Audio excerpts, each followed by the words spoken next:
ధర్మరక్షణ చేస్తాం అనేసి ఆన్లైన్లో అడగ తినే బ్యాచీలు బయలుదేరినాయి ఈ మధ్య.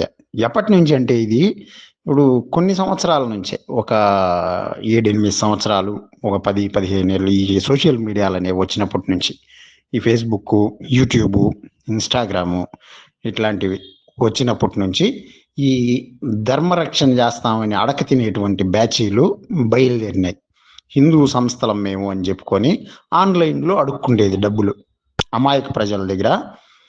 వీళ్ళకి ధర్మాన్ని రక్షించేదంటే ఏమి? అసలు ధర్మం అంటే ఏమి? శ్రీరామదేవుడే ధర్మం అనేసి రామాయణం చెప్తుంది, రామో విగ్రహవాన్ ధర్మ అనేసి. అట్లాంటప్పుడు రాముణ్ణి రక్షిస్తారా వీళ్ళు? రాముణ్ణి రక్షించేంత రాముడే దేవుడైనప్పుడు దేవుణ్ణి రక్షించేది ఏమన్నా ఉంటుందా? దీంట్లో అర్థం పర్థం ఉందా? ధర్మ రక్షణ అనేది ఒక తప్పుడు పదం, ఇది ఒక మోసం. మళ్ళీ ధర్మాన్ని రక్షిస్తారంట వీళ్ళు, పనికి మాలిన బోగ్గాళ్ళు. వీళ్ళని అంత మీరు రక్షించాలా అనేసి అనుకొని ఉంటే రాముణ్ణి పాపాత్ముడు అనేసి పురాణాల్లో వీటిల్లో రాసుకొని కల్పితాలని ఆలయాల దగ్గర పుస్తకాలు ముద్రించి అమ్మతా ఉండరు. వాటిని నిలువరించండ్రా అనేసి గత కొన్ని సంవత్సరాలుగా అడుగుతా ఉన్నాం, చెప్తా ఉన్నాము.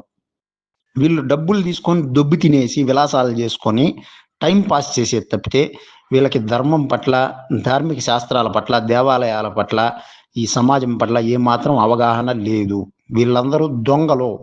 ఇదేమిరా అనేసి అడిగితే మళ్ళా ఫోన్లు చేసి రాత్రుల్లో 11 గంటలు 12 గంటలలో తాగేసి ఫోన్లు చేసి బూతులు మాట్లాడతారు. చెత్త వెధవలు. ఎవ్వరు నమ్మద్దండి. ₹1 కూడా ఏ సంస్థకి ఇవ్వద్దండి. మనకి, మన దేవాలయాలకి, మన శాస్త్రాలకి ఏవైనా సమస్యలు కలిగితే మనం ప్రశ్నించేదానికి, వాటిల్లో మార్పులు తీసుకొని వచ్చేదానికి ప్రభుత్వము, న్యాయస్థానాలు, పోలీసులు, చట్టము, ఈ వ్యవస్థ అనేది ఉంది. వీటి పరంగా మనం మాట్లాడదాం. అది గుర్తుపెట్టుకోండి. హిందువులు, అమాయక హిందువులు, సర్వసాధారణ హిందువులు అనేటువంటి వాళ్ళకందరికీ చెప్తున్నాను. జై శ్రీరామ్.